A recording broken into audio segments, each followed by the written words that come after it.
भारत माता की। भारत माता की। मध्य प्रदेश के गवर्नर श्री मंगूभाई पटेल, मुख्यमंत्री भाई शिवराज जी, केंद्रीय मंत्रिमंडल के मेरे सहयोगीगण, पंचायती राज मंत्रालय का नेतृत्व कर रहे भाई गिरिराज जी, विधायकगण,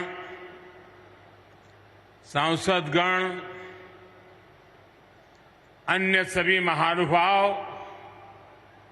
और बड़ी संख्या में यहां पधारे मेरे प्यारे भाइयों और बहनों, रीवा की इस ऐतिहासिक धरती से मैं मां विंध्यवासिनी को प्रणाम करता हूं। ये धरती शूरवीरों की है, देश के लिए मर मिटने वालों की है।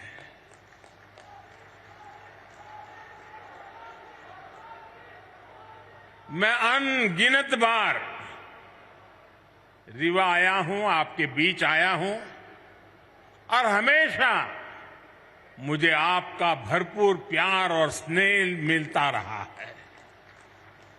आज भी इतनी बड़ी संख्या में आप सभी लोग हमें आशीर्वाद देने आए हैं। मैं आप सभी का हृदय से आभार व्यक्त करता हूं। आप सभी को देश की 2.5 लाख से अधिक पंचायतों को राष्ट्रीय पंचायती राज दिवस की बहुत बहुत शुभकामनाएं। आज आपके साथ ही 30 लाख से ज्यादा पंचायत प्रतिनिधि भी हमारे साथ वर्चुअली जुड़े हुए हैं। ये निश्चित रूप से भारत के लोकतंत्र की बहुत ही सशक्त तस्वीर है। हम सभी जनता के प्रतिनिधि हैं। हम सभी इस देश के लिए, इस लोकतंत्र के लिए समर्पित है। काम के दायरे भले ही अलग अलग हो, लेकिन लक्ष्य एक ही है, जन सेवा से राष्ट्र सेवा। मुझे खुशी है कि गांव गरीब का जीवन आसान बनाने के लिए जो भी योजनाएं केंद्र सरकार ने बनाई हैं, उन्हें हमारी पंचायतें पूरी निष्ठा से जमीन पर उतार रही है। भाई और बहनों, आज यहां ई ग्राम स्वराज और ई ग्राम पोर्टल को मिलाकर जो नई व्यवस्था लॉन्च की गई है, उससे आपका काम और आसान होने वाला है। पीएम स्वामित्व योजना के तहत भी देश के 35 लाख ग्रामीण परिवारों को प्रॉपर्टी कार्ड दिए गए हैं।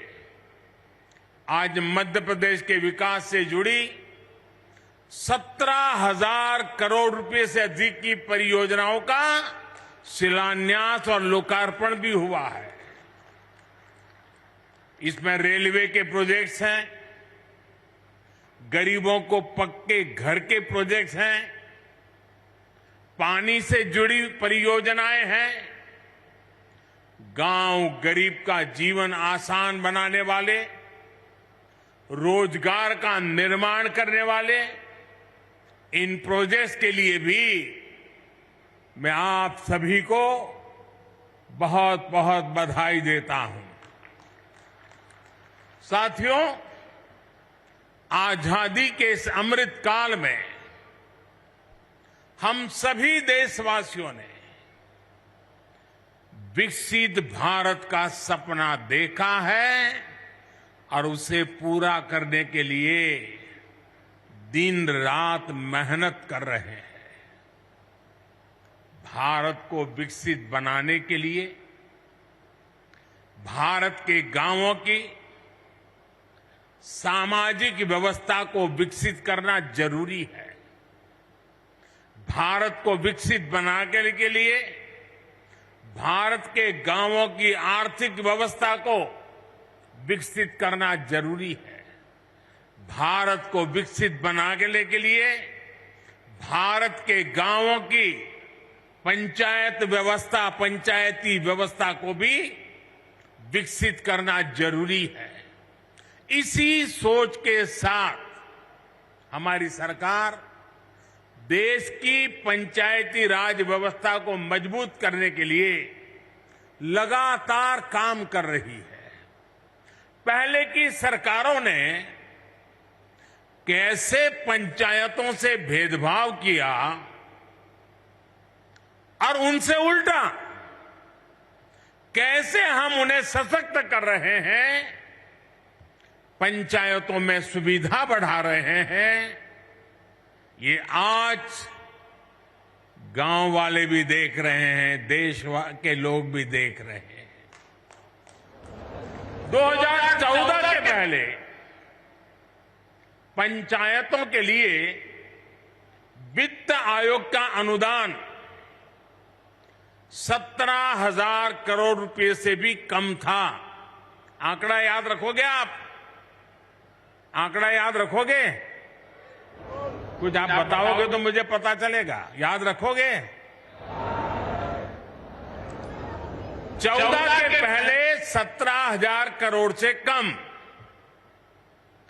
क्या इतनी कम राशि से इतना बड़ा देश, इतनी सारी पंचायतें कैसे अपना काम कर पाती? 2014 में हमारी सरकार आने के बाद पंचायतों को मिलने वाला ये अनुदान 70,000 से बढ़ाकर 2 लाख करोड़ रुपए से ज्यादा हो गया है। आप बताएंगे मैंने कितना बताया? पहले कितना था, अब कितना हुआ? चला जाए साहब। अब आप अंदाज लगा सकते हैं काम कैसे करते हैं। मैं आपको 2 और उदाहरण देता हूं। 2014 से पहले के 10 वर्षों में, मैं उन 10 साल की बात करता हूं, केंद्र सरकार की मदद से 6,000 के आसपास ही पंचायत भवन बनवाए गए थे। पूरे देश में करीब करीब 6,000 पंचायत घर बने थे। हमारी सरकार ने 8 साल के अंदर अंदर 30,000 से ज्यादा नए पंचायतों भवन का निर्माण करवा चुकी है। अब ये आंकड़ा भी बताएगा कि हम गांवों के लिए कितने समर्पित हैं। पहले की सरकार ने ग्राम पंचायतों तक ऑप्टिकल फाइबर पहुंचाने की योजना भी शुरू की थी, लेकिन उस योजना के तहत देश की 70 से भी कम, 100 भी नहीं, 70 से भी कम ग्राम पंचायतों को ऑप्टिकल फाइबर से जोड़ा गया था। वो भी शहर के बाहर जो नजदीक में पंचायत पड़ती थी वहां पर गए थे। ये हमारी सरकार है जो देश की 2 लाख से ज्यादा पंचायतों तक ऑप्टिकल फाइबर को ले गई है। फर्क साफ है दोस्तों। आजादी के बाद की सरकारों ने कैसे भारत की पंचायती राज व्यवस्था को ध्वस्त किया, मैं इसके विस्तार में नहीं जाना चाहता। जो व्यवस्था आजादी के भी सैकड़ों वर्ष, हजारों वर्षों पहले से थी, उसी पंचायती राज व्यवस्था पर आजादी के बाद भरोसा ही नहीं किया गया। पूज्य बापू कहते थे, भारत की आत्मा गांवों में बसती है, लेकिन कांग्रेस ने गांधी के विचारों को भी अनसुना कर दिया। 90 के दशक में पंचायती राज के नाम पर खानापूर्ति जरूर की गई, लेकिन फिर भी पंचायतों की तरफ वो ध्यान नहीं दिया गया जिसकी जरूरत थी। साथियों, 2014 के बाद से देश ने अपनी पंचायतों के सशक्तिकरण का बीड़ा उठाया है और आज इसके परिणाम नजर आ रहे हैं। आज भारत की पंचायतें गांवों के विकास की प्राणवायु बनकर उभर रही है। ग्राम पंचायतें गांव की आवश्यकता के अनुसार गांव का विकास करें, इसके लिए ग्राम पंचायत विकास योजना बनाकर काम किया जा रहा है। साथियों, हम पंचायतों की मदद से गांवों और शहरों के बीच की खाई को भी लगातार कम कर रहे हैं। डिजिटल क्रांति के इस दौर में अब पंचायतों को भी स्मार्ट बनाया जा रहा है। आज पंचायत स्तर पर योजनाएं बनाने से लेकर उन्हें लागू करने तक में टेक्नोलॉजी का भरपूर इस्तेमाल हो रहा है। जैसे आप लोग अमृत सरोवर पर इतना काम कर रहे हैं, इन अमृत सरोवरों के लिए जगह चुनने में, काम पूरा करने में हर स्तर पर टेक्नोलॉजी का खूब इस्तेमाल हुआ है। आज यहां ई Gram Swaraj GeM integrated portal का शुभारंभ भी किया गया है। इससे पंचायतों के माध्यम से होने वाली खरीद की प्रक्रिया सरल और पारदर्शी बनेगी। इससे अब पंचायतों को कम कीमत में सामान मिलेगा और स्थानीय छोटे उद्योगों को भी अपना सामान बेचने का एक सशक्त माध्यम मिल जाएगा। दिव्यांगों के लिए ट्राइसिकल हो या बच्चों की पढ़ाई से जुड़ी चीजें, पंचायतों के सब सामान इस पोर्टल पर आसानी से मिलेगा। भाई और बहनों, आधुनिक टेक्नोलॉजी का एक और लाभ हम पीएम स्वामित्व योजना में भी देख रहे हैं। हमारे यहां गांव के घरों के प्रॉपर्टी के कागजों को लेकर बहुत उलझने रही है। इसके चलते भली भांति के वाद विवाद होते हैं, अवैध कब्जों की आशंका होती है। पीएम स्वामित्व योजना से अब ये सारी स्थितियां बदल रही है। आज गांव-गांव में ड्रोन टेक्नोलॉजी से सर्वे हो रहा है, मैप बन रहे हैं। इसके आधार पर बिना किसी भेदभाव के कानूनी दस्तावेज लोगों के हाथ में सौंपे जा रहे हैं। अभी तक देश भर में 75,000 गांवों में प्रॉपर्टी कार्ड देने का कार्य पूरा हो चुका है और मुझे खुशी है कि मध्य प्रदेश की सरकार इसमें बहुत बेहतरीन काम कर रही है। साथियों, मैं कई बार सोचता हूं कि छिंदवाड़ा के जिन लोगों पर आपने लंबे समय तक भरोसा किया, वो आपके विकास को लेकर, इस क्षेत्र के विकास को लेकर इतना उदासीन क्यों रहे? इसका जवाब कुछ राजनीतिक दलों की सोच में है। आजादी के बाद जिस दल ने सबसे ज्यादा समय तक सरकार चलाई, उसने ही हमारे गांवों का भरोसा तोड़ दिया। गांव में रहने वाले लोग, गांव के स्कूल, गांव की सड़कें, गांव की बिजली, गांव में भंडारण के स्थान, गांव की अर्थव्यवस्था कांग्रेस शासन के दौरान सबको सरकारी प्राथमिकताओं में सबसे निचले पायदान पर रखा गया। भाइयों और बहनों, देश की आधी से ज्यादा आबादी जिन गांवों में रहती है, उन गांवों के साथ इस तरह सौतेला व्यवहार करके देश आगे नहीं बढ़ सकता। इसलिए 2014 के बाद जब आपने हमें सेवा का अवसर दिया, तो हम गांव की अर्थव्यवस्था को, गांव में सुविधाओं को, गांव के लोगों के हितों को सर्वोच्च प्राथमिकता में ले आए हैं। उज्ज्वला योजना के तहत जो 10 करोड़ गैस कनेक्शन मिले, वो गांव के लोगों को ही तो मिले हैं।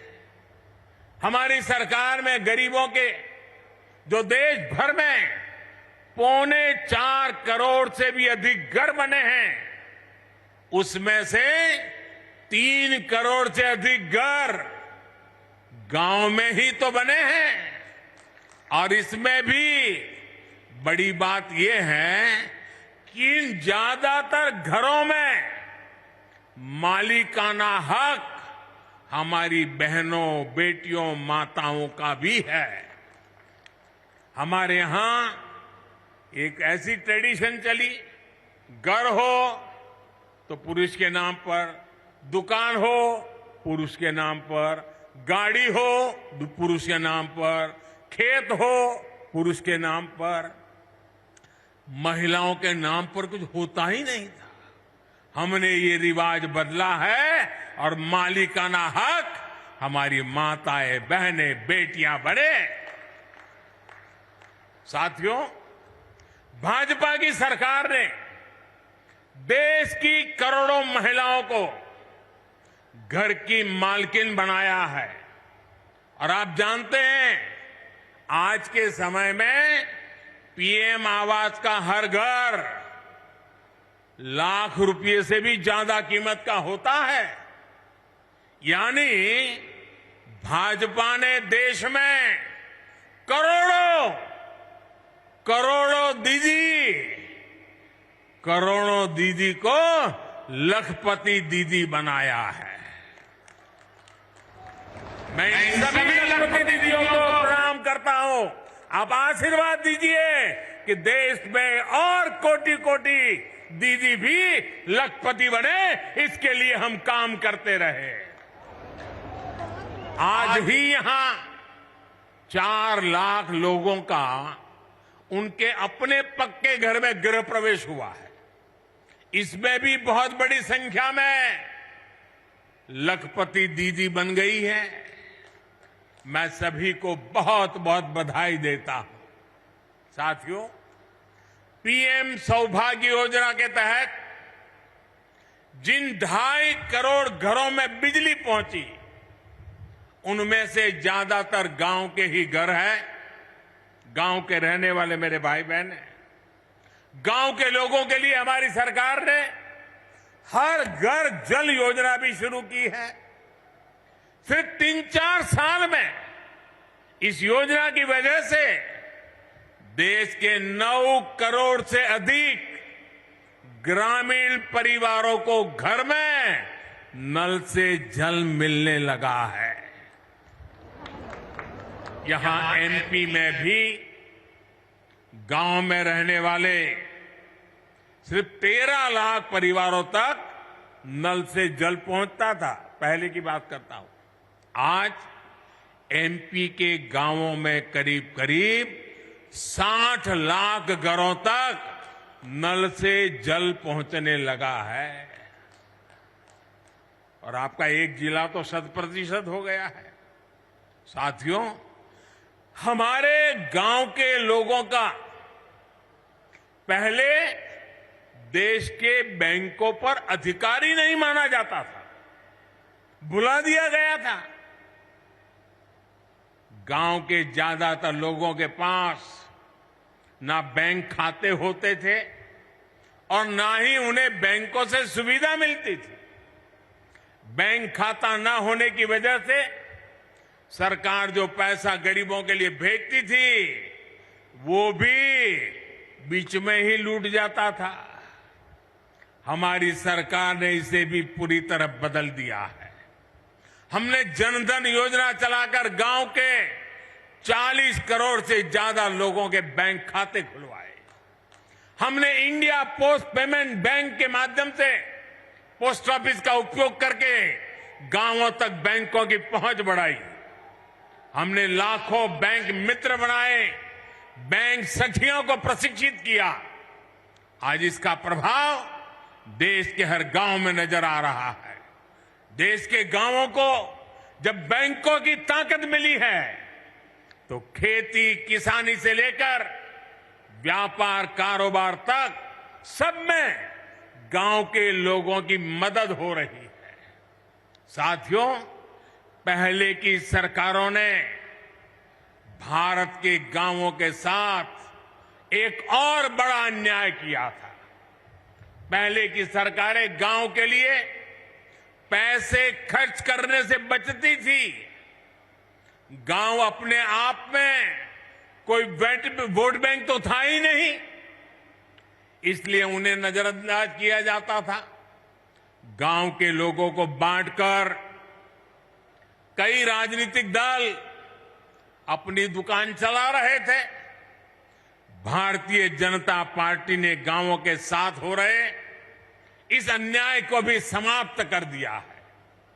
हमारी सरकार ने गांवों के विकास के लिए भी तिजोरी खोल दी।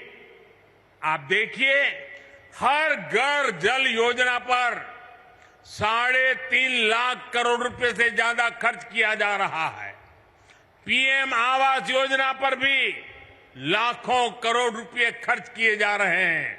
दशकों से अधिक अधूरी पड़ी सिंचाई परियोजनाओं को पूरा करने के लिए 1 लाख करोड़ रुपए खर्च किए जा रहे हैं। पीएम ग्रामीण सड़क योजना पर भी हजारों करोड़ रुपए खर्च किए जा रहे हैं। पीएम किसान सम्मान निधि के तहत भी सरकार ने करीब 2.5 लाख करोड़ रुपए सीधे किसानों के बैंक खातों में भेजे हैं। यहां एमपी के लगभग 90 लाख किसानों को भी 18,500 करोड़ रुपए इस योजना के तहत मिले हैं। इस निधि से रीवा के किसानों को भी करीब 500 करोड़ रुपया मिले हैं। हमारी सरकार ने जो एमएसपी बढ़ाई है उससे भी गांवों में हजारों करोड़ रुपए अतिरिक्त पहुंचे हैं। कोरोना के इस काल में पिछले 3 साल से हमारी सरकार गांव में रहने वाले गरीबों को मुफ्त राशन दे रही है। गरीब कल्याण की इस योजना पर भी 3 लाख करोड़ रुपए से अधिक खर्च किए जा रहे हैं।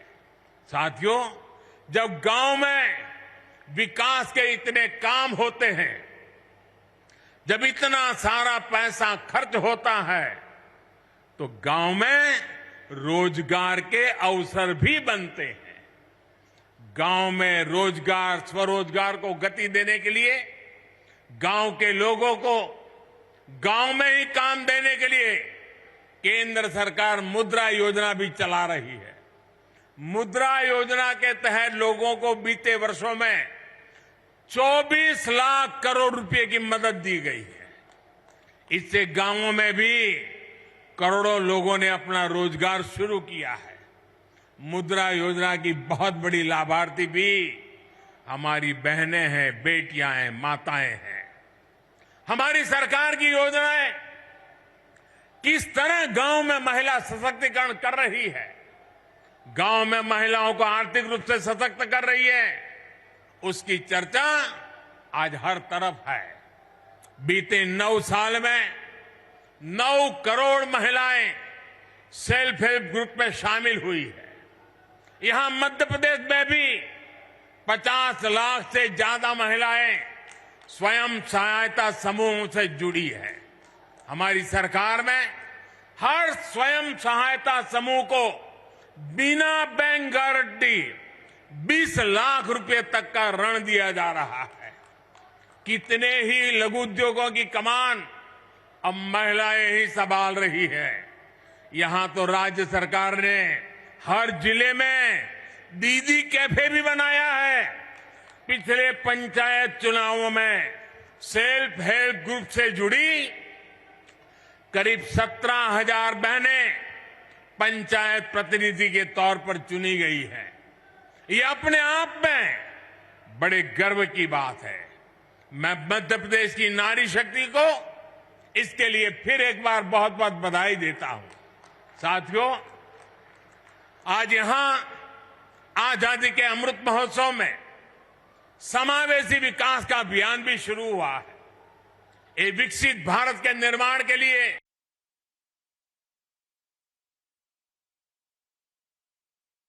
70% लाभार्थी तक पहुंचे, बिना किसी भेदभाव के पहुंचे। इसमें आप सभी पंचायत प्रतिनिधियों की भूमिका बहुत बड़ी है। भाई और बहनों, पंचायतों द्वारा खेती से जुड़ी नई व्यवस्थाओं को लेकर भी जागरूकता अभियान चलाने की जरूरत है। प्राकृतिक खेती को लेकर आज देश में बहुत व्यापक स्तर पर काम चल रहा है। यहां भी केमिकल खेती के नुकसान के बारे में चर्चा हुई है। हमने देखा कि कैसे हमारी बेटियों ने धरती मां की तकलीफ के बारे में हम सभी को बताया। नाट्य प्रयोग करके धरती मां की वेदना हम तक पहुंचाई है। केमिकल वाली खेती से धरती मां का जो नुकसान हो रहा है, बहुत ही आसान तरीके से हमारी इन बेटियों ने सबको समझाया है। धरती की ये पुकार हम सभी को समझनी होगी।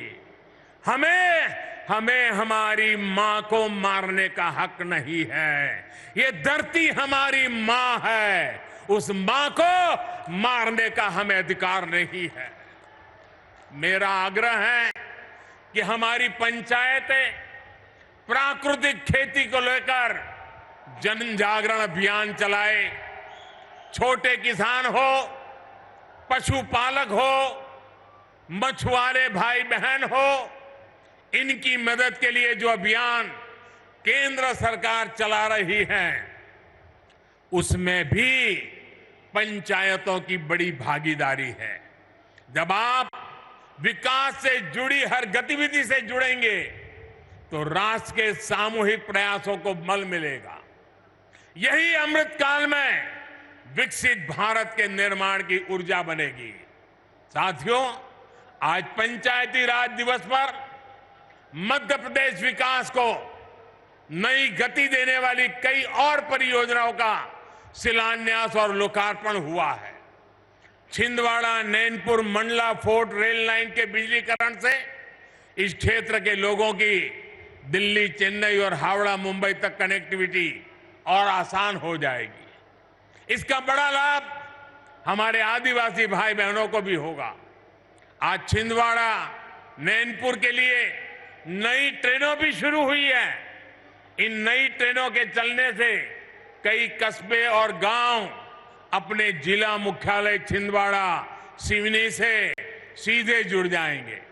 इन ट्रेनों की मदद से नागपुर और जबलपुर जाना भी आसान हो जाएगा। आज जो रीवा इतवारी छिंदवाड़ा नई ट्रेन चली है, उससे भी अब सिवनी और छिंदवाड़ा सीधे नागपुर से जुड़ जाएंगे। ये पूरा क्षेत्र तो अपने वन्य जीवों के लिए बहुत प्रसिद्ध है। यहां की बढ़ती हुई कनेक्टिविटी यहां पर्यटन भी बढ़ाएगी और रोजगार के नए अवसर भी बनाएगी। इसका बड़ा लाभ यहां के किसानों को होगा, विद्यार्थियों को होगा, रेलवे के डेली पैसेंजर्स को होगा, छोटे कारोबारियों और दुकानदारों को होगा। यानी डबल इंजन की सरकार ने आज आपकी खुशियां भी डबल कर दी है। साथियों, आज मैं आपका एक और बात के लिए आभार व्यक्त करना चाहता हूं। अभी शिवराज जी ने बड़े विस्तार से वर्णन किया कि इस रविवार मन की बात के 100 एपिसोड पूरे हो रहे हैं। आप सभी के आशीर्वाद, आप सभी के स्नेह और आपके योगदान की वजह से ही मन की बात आज इस मुकाम तक पहुंचा है। मध्य प्रदेश के अनेकों लोगों की उपलब्धियों का जिक्र मैंने मन की बात में किया है। यहां के लोगों की लाखों चिट्ठियां और संदेश भी मुझे मिलते रहे हैं। इस बार रविवार को मन की बात में फिर आपसे मिलने के लिए मैं भी बहुत इंतजार कर रहा हूं, क्योंकि सेंचुरी है ना, और हमारे यहां तो सेंचुरी का जरा महत्व ज्यादा ही होता है। आप हर बार की तरह रविवार को अवश्य मेरे साथ जुड़िएगा। इसी आग्रह के साथ मैं अपनी बात समाप्त करता हूं। एक बार फिर आप सभी को पंचायती राज दिवस की अनेक अनेक शुभकामनाएं देता हूं। बहुत बहुत धन्यवाद। भारत माता की, भारत माता की, भारत माता की। बहुत बहुत धन्यवाद माननीय प्रधानमंत्री श्री नरेंद्र मोदी जी।